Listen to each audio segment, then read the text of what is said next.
Saudara, Kementerian Agama Provinsi Aceh menggelar Pekan Keterampilan dan Seni Pendidikan Agama Islam Pentas Paya Aceh keempat di Taman Ratu Saifiatuddin Selasa malam. Melalui event ini, Kementerian Agama Aceh mengingatkan generasi milenial tentang pentingnya memahami keberagaman.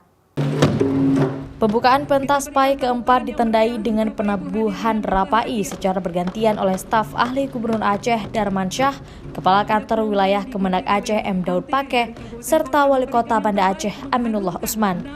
Mengusung tema keberagaman generasi milenial yang moderat, sejumlah siswa akan mengikuti berbagai cabang perlombaan, diantaranya musabakah tilawatul Quran, lomba kaligrafi, dan sejumlah perlombaan lainnya tingkat provinsi.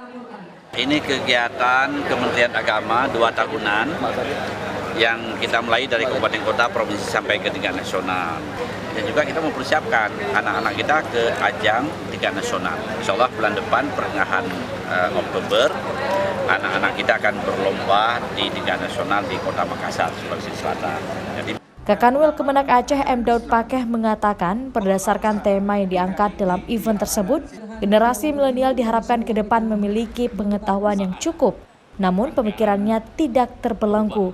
Mereka dituntut memahami tentang pentingnya keberagaman. Nova Misdayanti, Kompas TV, Banda Aceh.